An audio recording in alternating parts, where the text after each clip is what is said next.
Hello, my dear students. Welcome to my class. So today we are continuing the chapter which is named as Components of Food. In the last classes we had discussed components of food. Components of food. So in the last class we discussed why food is important and why we need food. So we need food to get energy, and it repairs the damaged part of our body, and also we need food to be alive. And we learned about the major components of food and the carbohydrates, vitamins, proteins, minerals, and fats. These are the five major components of food. And also we learned about the different food items. And now we are going to continue this chapter. And also we learned about the carbohydrates and test for carbohydrates. Now we are going to continue, and we are going to continue reading about the components of food. So the components of food were carbohydrates,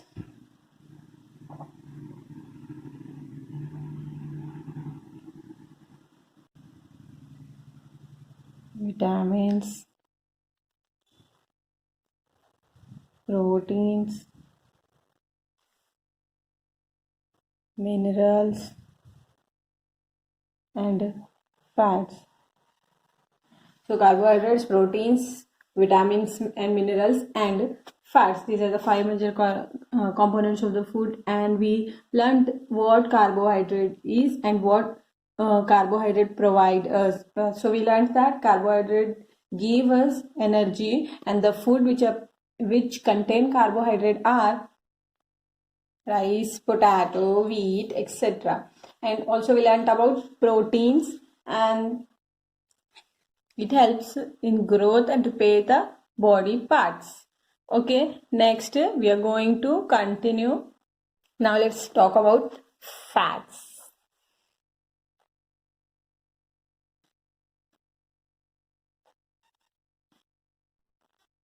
Like everybody says that it is not good thing to grow, and it is not good to eat this and you'll get fat like that. I think you have might heard all these things. Fat नहीं मतलब चिकनी चीज़ें वगैरह, fats की चीज़ें वगैरह नहीं खाना, ऐसे नहीं करना, वो मतलब मोटे नहीं होना बोलकर हम सुने होंगे ये खाने से वो खाने से. But we also know that fat is also important for our body. Why it is important? Because fat also provides us energy. Fat also provides us energy.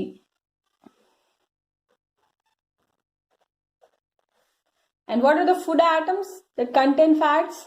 Maybe like oil, ghee, cheese, butter, etc. So we cannot leave fats aside. We do need fats, and of course fats are also energy provider. So that is why fat is also important. The next is we have discussed about carbohydrates, proteins, fats also, and next remaining are vitamins and minerals.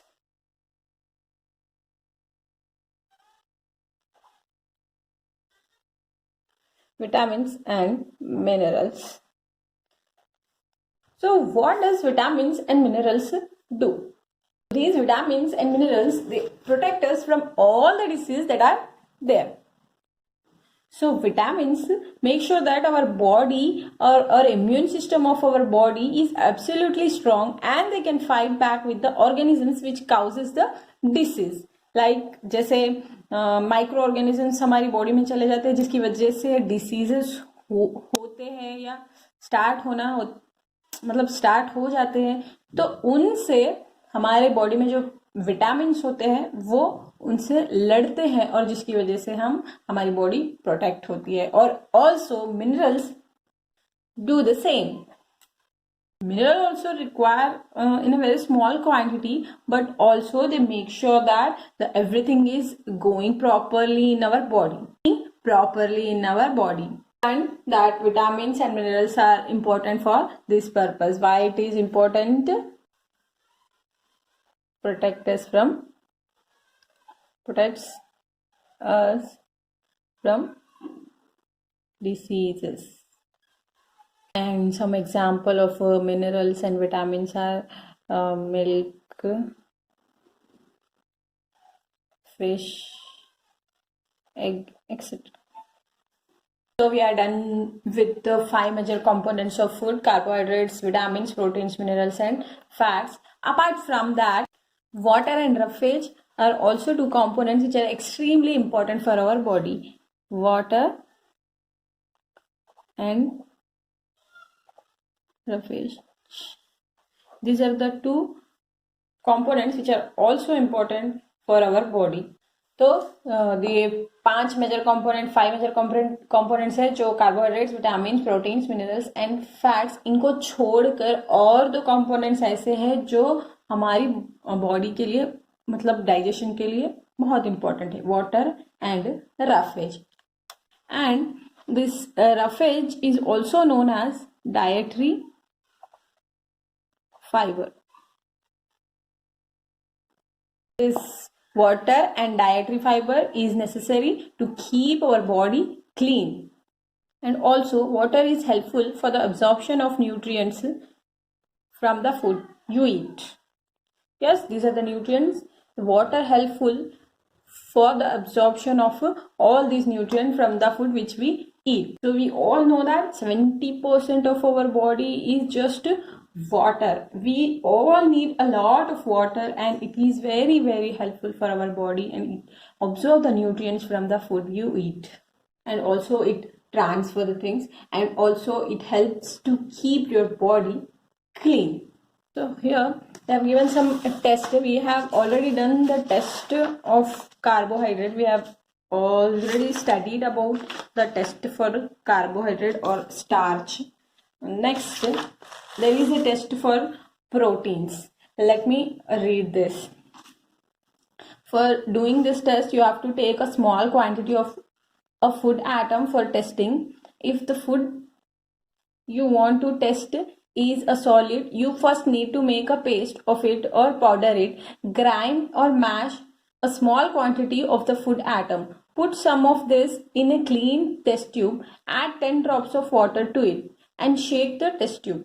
Now, using a dropper, add 2 drops of solution of copper sulfate and 10 drops of solution of caustic soda to test tube. Shake well and let the test tube stand for a few minutes. What do you see? Did the content of the test tube turn violet? A violet color indicates presence of proteins in the food atom. I think you have not understand this. I'll explain you properly again. So for testing, you have to take a small quantity of food atom. The food atom which you are taking for testing, you have to mash it or grind it and make a paste of it. Then what you have to do, you have to add that food atom after mashing or after grinding small particles. You have to add into the test tube. Then you have to add 10 drops of water into this test tube and then shake it well. Then you have to add 2 drops of solution of this copper sulfate into that test tube, and then you have to add 10 drops of solution of caustic soda into the test tube.